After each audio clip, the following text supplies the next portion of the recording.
Không biết hôm nay là ngày thứ bao nhiêu, nhưng tôi chắc chắn là đã ở đây hơn 1 tháng trời rồi. Dần dần tôi sắp có thể hiểu và nói chuyện được với Dodo của tôi. Muốn ngủ thêm chút nữa, nhưng Dodo cứ không ngừng cầm ràm ở dưới chân làm tôi phải tỉnh dậy. Từ sáng Dodo rồi chạy hẳn ra ngoài hóng gió. Đêm qua ngủ cũng thật ngon, không có cảm giác bị lên đên trên trong như ngủ ở trên thuyền nữa. Quay trở vào, bước đến tủ lạnh để lấy mớ thịt nướng khô khốc để nhai vì không còn một cái bánh nào cả.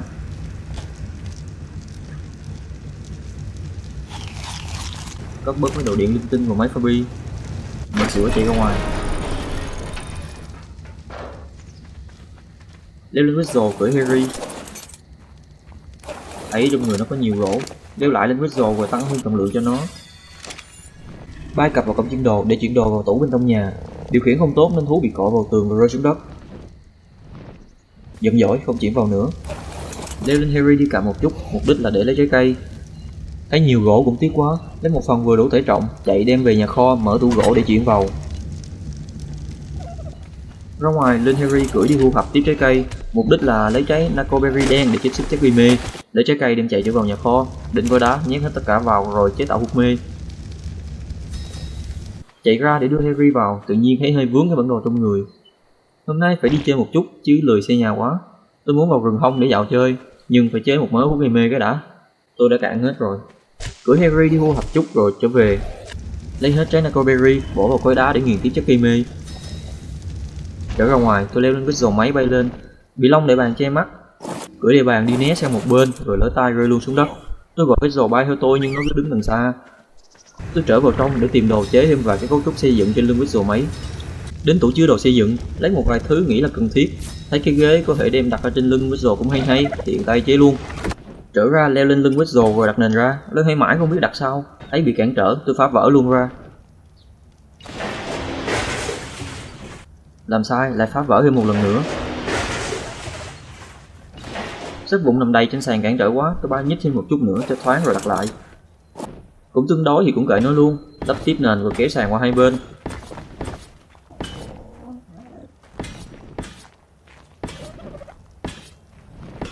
Phía chỗ cầm lái cũng đặt hai cái thang vào để thuận tiện.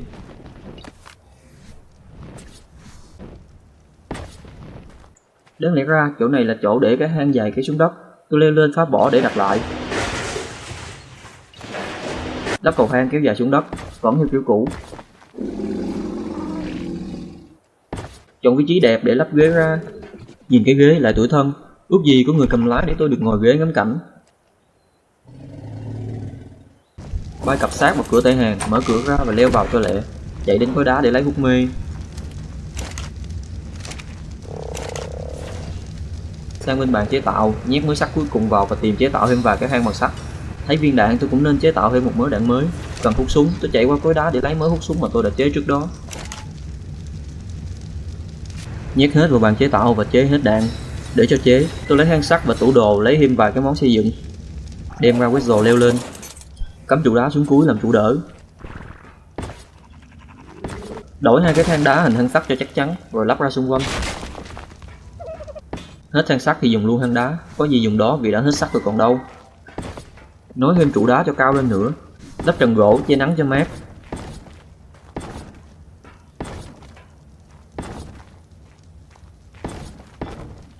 Thấy nó không bằng phẳng, cũng có chút khó chịu, tôi cưỡi sát vào nhà kho để sử dụng hang leo lên cao mới phá vỡ được.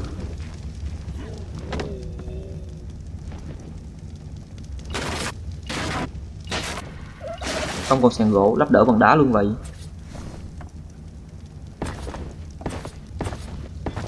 Làm xong tôi vào bàn chế tạo lấy hết đạn đem đi. Bay hướng về phía rừng thông theo trí nhớ. Mất khá nhiều thời gian để đến được bìa rừng. Với cái nóng gay gắt luôn liên tục thiêu đốt. Tôi đang chuyển đồ vào Whistle cho nhẹ người thì tôi bị cái nóng rang làm tôi khát nước. May mắn là tôi đã có tận 2 bình nước trong người. Nóc xong một ngụm đã khát, tôi bay tiếp lên cao. Hướng bên kia hình như là nơi tôi bị rơi xuống. Cả một đoạn đường dài quỳ trên yên cầm lái cũng hơi mệt mỏi. Qua ngồi lên ghế một chút để lấy lại tinh thần. Nghĩ vẩn vơ, tôi không vào rừng nữa. Chuyển hướng về hầm nơi tôi bắt đầu. Cảm thấy cây trụ bên trái quá chắn tầm nhìn, nghĩ cách tôi lấy trụ trồng lại hướng bên ghế để chống đỡ. Phá bỏ cái trụ vướng mắt bên kia, vậy là xong, tôi đã có cái mái che tuyệt vời hơn. Bay đến được phía trên nơi tôi bắt đầu, bay dọc theo bên trên, cây cối đã mọc ra tùm trở lại. Căn nhà gỗ của tôi vẫn lành lặn ở đấy, cũng hoài niệm quá, từng mảnh ký ức ùa về. Mà thứ làm tôi đau lòng nhất cũng chính là mảnh ký ức có chứa một sự thật là tôi đã từng có 2 con ba sừng làm bạn ở đây, ở chính tại nơi này.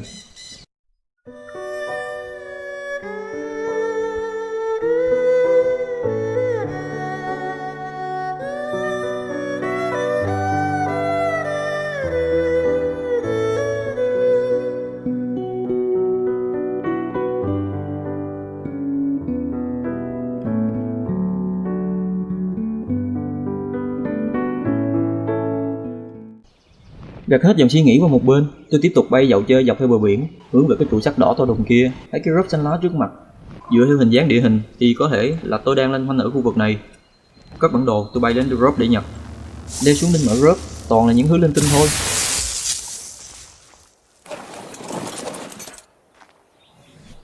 Sẵn có cái nồi nấu tôi đặt ra luôn. Chế tạo đại một cái công thức mới từ thịt nướng để đỡ phải gặm những miếng thịt khô khốc. Bỏ thịt, châm gỗ vào và nấu lên. Trời cũng bắt đầu mưa, tôi định bay trở về, trời vẫn còn sớm nên tôi quay trở lại bay dọc về hướng Huyền đã từng đi qua. Bay đến nơi có nhiều núi đá nhỏ, thứ đập vào mắt tôi là một cái lửa trại đang le lói giữa trời mưa. Chắc chắn đây không phải là của tôi. Một thứ cảm xúc kỳ lạ dâng lên trong lòng tôi đã từng nghĩ là sẽ bị giam cầm một mình ở nơi đây mãi mãi. Tưởng là sẽ không còn gặp được một đồng loại nào ở đây nữa. Vậy là tôi không cần phải học tiếng đô đô. Nhưng vẫn không thể chủ quan được, mọi thứ ở nơi đây đều tiềm ẩn nguy hiểm, kể cả con người. Thử quan sát chút đã. Không thấy ai ở nhà, bay lại gần thêm chút nữa.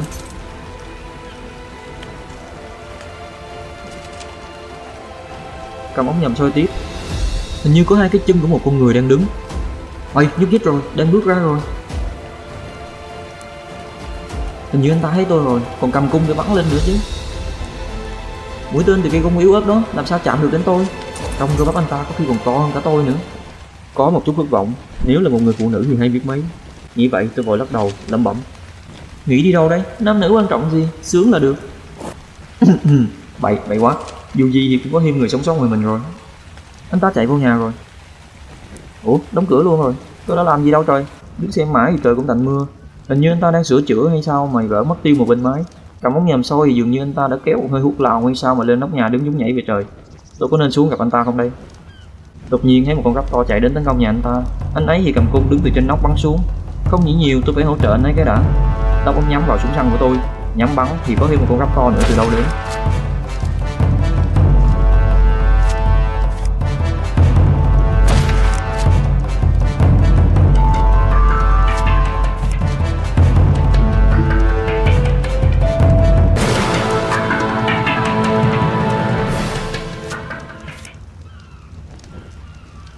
Anh ta vẫn an toàn khi ở trên nóc. Tôi bắn dọ anh ta một phát, anh ta vẫn đứng im. Ây, nhìn qua ống nhắm thì hình như anh ta đang vẫy tay chào tôi.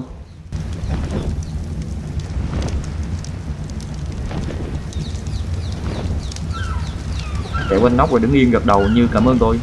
Tôi đã suy nghĩ quá nhiều rồi, anh ta vẫn biết điều như thế. Cầm lái quét rồ hạ cánh xuống đất. Wow, anh ta còn bắn cả pháo hoa lên trời nữa.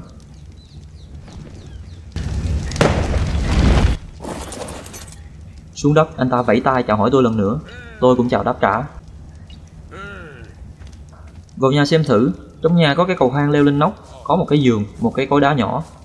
Tôi hoài niệm quá đi mất. Căn nhà này thậm chí còn đầy đủ hơn cái căn chòi bé nhỏ của tôi lúc đầu. Vãi, thanh niên còn chắp tay lại hình trái tim nữa. Ở đây làm gì có dầu ăn cha. Đang hoài nghi về nhân sinh thì anh ta hello tôi. Đứng định hình một chút vì không nghe tiếng con người từ rất lâu rồi. Hello. Ấy chết, hồi xưa toàn cúp học môn tiếng Anh, giờ biết quờ gì đâu mà trả lời trời. What's your name, how are you? Nói gì bây giờ ta? Hello. Thôi, ghép đại từ để nói đi.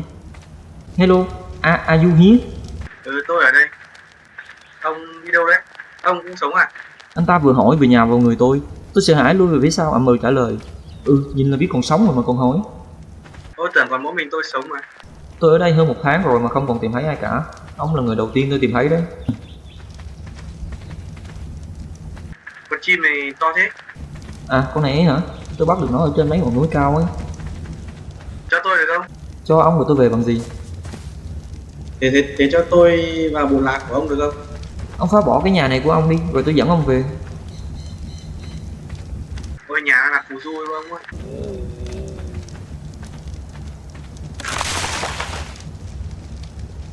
Ông ta phá thật kìa.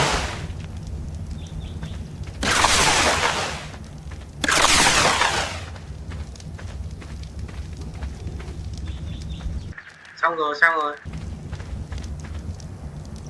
Tôi nghĩ lại rồi, không cho ông vào đâu. Ở lâu. Sao mà leo lên được? Lấy đà leo lên được rồi kìa.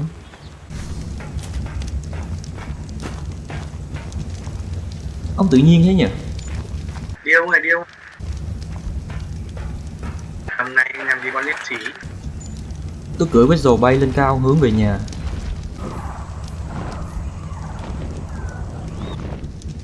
Nhà ông ở đâu đấy? Ở hướng phía sau cái trụ sắt to đùng trước mặt kia. Tự nhiên quay lên làm gì? À, tôi xây nhà dở chán quá nên tôi qua hâm lại nhà cũ rồi đi vòng quanh đấy mà. À thế là lười không xây nhà đi chơi à? Có lẽ vậy. Bay một khoảng cũng mệt mỏi quá, tôi dừng lại kêu anh ta đứng dậy và lập một cái bộ tộc 2 người đầu tiên.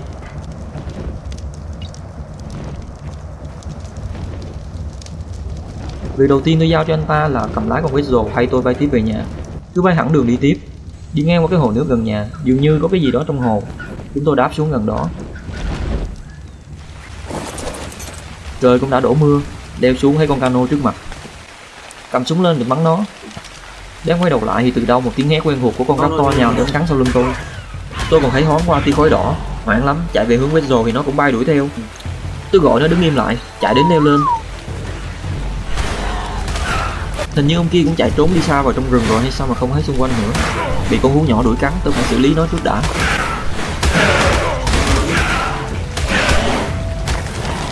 Harry bị rơi xuống đất, tôi phải gắp nó lên. Đánh nhau một hồi, cái nồi nấu của tôi cũng đã bị đánh bể. Số hình dáng ra đi theo cũng đã mất luôn rồi. Quay trở về tìm được ông kia, tôi nhảy luôn lên nóc để quan sát. Con raptor khói cam vẫn đứng trước mặt. Con gì đỏ đỏ kìa ông ơi? Con có khói cam đó là thú nguy hiểm đó, mạnh hơn nhiều so với thú hường. Để tôi cưỡi gà ra tán nó. À mà ông có muốn thử không? Có. Thanh niên leo lên thú cưỡi ra đánh nó vài cái, tôi chưa kịp nhìn thì đã trở về quay chiến tích. Nó chết mất rồi. Có thịt với cả da nữa. Con nào mà không có thịt với da hả không? Tôi cầm đuốc đi ra soi về cái ổ hình như được xây dựng bởi con hải ly. Không biết có an toàn không nữa. Thế như tổ hải ly hay sao ấy. Tôi bảo ông kia nhặt thử đi. Thanh niên bị nặng hay cái gì đó mà vứt hết đồ. Trời gần sáng thì phải, nhanh ghê. Tôi leo lên cầm lái Weasel. Ông kia thì cưỡi Harry leo lên lại. Ngồi ngay ngắn vào ghế, tôi cắt cánh bay lên cao trở về.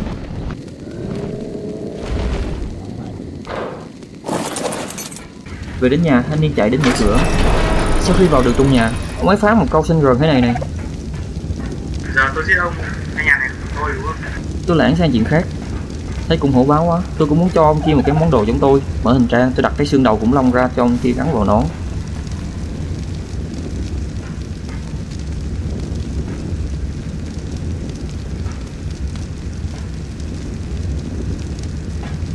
Giống mấy thằng tay to mặt lớn nhỉ?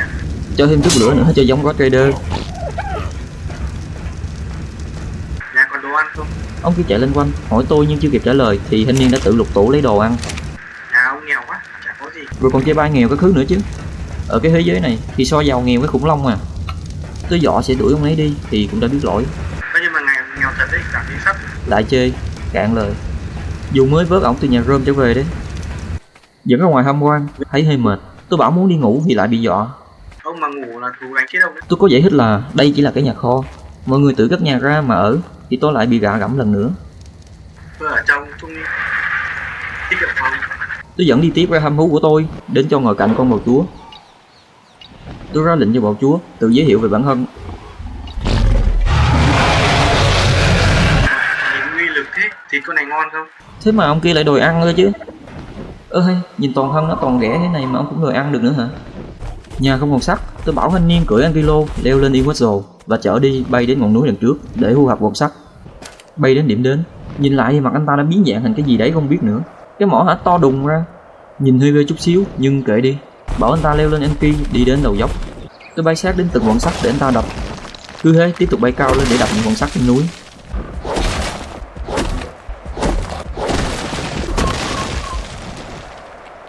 Không biết đã đập bao lâu nữa tôi trở về. Cập bến sát lò nung rồi bắt đầu chuyển quặng sang.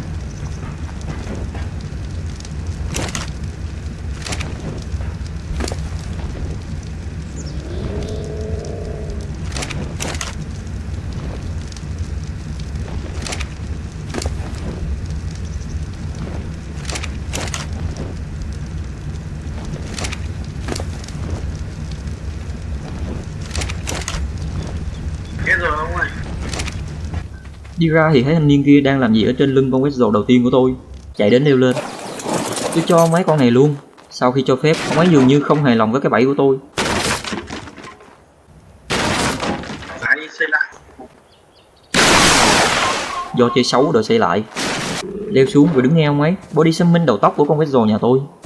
Cái con này nhuộm tóc à? Hình như thằng chầu tre ấy. Đến giờ này tôi cũng quá mệt mỏi rồi. Thanh niên kia leo lên Weasel bay đi đâu ấy. Ok, tôi vào nhà kết thúc một ngày dài của tôi. Trước đó tôi bay Weasel đem lên sân thượng cất, đói bụng, vào tủ lạnh lấy thịt nướng để ăn, xong chạy lên giường leo lên, đánh một giấc cho ngon lành, tranh thủ ngủ chút cái đã, để mai rồi tính.